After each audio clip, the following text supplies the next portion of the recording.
What's going on, guys? Noah here with Custom RC Mods. Welcome back to the channel. Today we're out in my backyard. We're at the very corner for the best visibility. We've got the FT Mini Scout, and this is a very big and fast plane compared to some of the other planes I fly back here. So it's a very, very irresponsible idea to see if we can get this thing to fly. However, I think that we're going to give it a shot and just see what happens. Hopefully we do not end on the roof, hit the power lines, or go into a tree, but either way I think it's worth a shot. So yeah, let's just go ahead and get this thing done. Like I said, very irresponsible. Sun's at high noon, so sunglasses are a must here so I can keep this thing in my line of sight and under control. But yeah, let's just go ahead and do it. All right, so it's time to go ahead and get this thing launched. I'm just gonna do a left-hand pattern up above the roof here. I'm gonna stay back here in the corner so I can see everything, hopefully, and maybe come back down here for a landing. And you know, I'm not totally sure what's gonna happen here, but here we go. Let's get some altitude. That's all I want at this point. Oh, it's getting hit by that wind, and again the sun is straight over us, but looks like we can do circles. That's good. I don't really like flying this far away from myself typically, but you know, I guess it's fine for this because I really don't want to get in the way of the roof or any trees. Gonna bring it down low. Just gonna crank that throttle. This thing is 3 channels, so it is a little bit harder to maneuver in tight spaces. Let me know if you'd like to do me to do a 4-channel mod on this, but because I totally want to do that, of course. I like how 4-channel planes fly just a little bit better. Back behind the chimney there. This thing is really getting battered around when the wings go kind of upwind. It's a little bit harder to control, but you know, I guess we're just doing it, just making do with what we can do here. Trying to keep it above the power lines just in case we drift that far, but obviously just trying to keep away from that as well. Looks like it's way up there, way up there.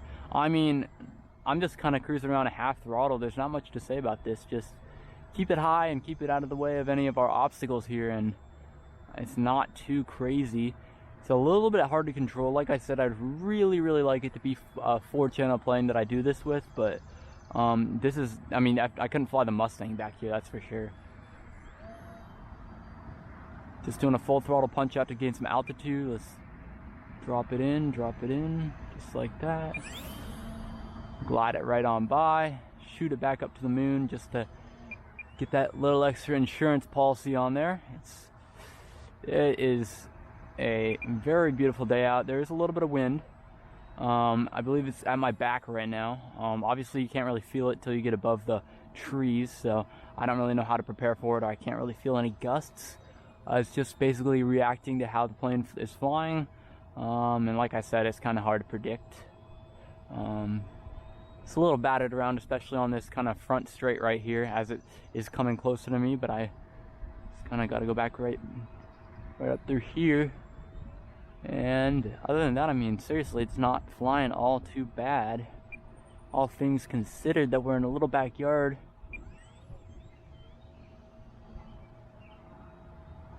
I mean, it's not flying gracefully by any means. You got to keep the power. That's the one thing.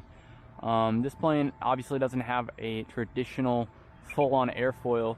It simply has a undercambered wing style, so you're not going to get that you know, stable airflow and lift that you would out of a larger plane. So you kind of got to keep some throttle on because this obviously isn't going to fly as well. The glide slope is not going to be there, but with a little bit of throttle, I'd say about half throttle minimum, this thing can fly pretty darn well. And wind is picking up. I'm starting to be able to feel a little bit more, but this thing isn't really phased. It does have an 1806 motor on it, so that's a pretty large motor for a plane this size. Definitely has a lot of power to it, so it's throttling through a lot of little gusts and bumps, but definitely isn't, you know, the most stress-free flying. Whoa! See, the other thing is my rudder isn't very predictable. It doesn't give me what seems like proportional control. If I just give it a little bit too much, the entire thing goes 90 degrees, and it gives a little bit of roll too, and it's just, I don't really like that about it. Quite frankly, it's It's a little bit harder to control in smaller spaces. Of course, it's not really a big deal in the field because I have plenty of time and space to react. But in a smaller little venue like this backyard, it's a lot different of a story here. So that's 1 minute on the timer. Let's see if we can keep it up in there till the timer expires.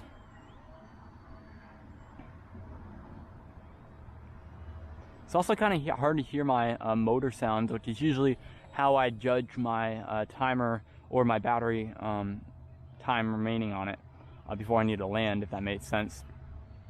This is a very quiet prop, GemFam 5152 quad prop, so it's rather hard to tell, especially in these wind and the trees rustling around, and of course me talking as well. But other than that, I mean,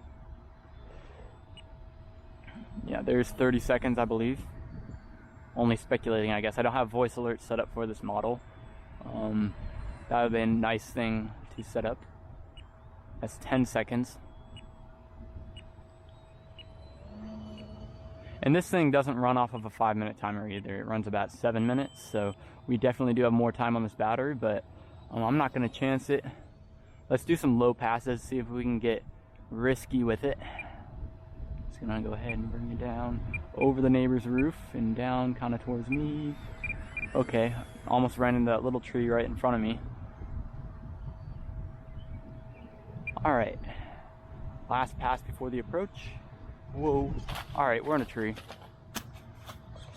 Oh, no. Came out of it backwards and just bent that stabilizer just like that. Got some wrinkles. That's okay though. We learned our lesson. I mean, definitely probably should have just gone out for a landing there instead of trying to cut it so close to the tree. But that's it for the video, guys. Hope you enjoyed it. Stay tuned for more content coming soon. I really enjoyed making this. Hopefully we can find some other planes to fly back here. It's definitely a sketchy operation. But yeah, thanks for watching, guys. Hope you enjoyed it, and I'll catch you guys in the next video.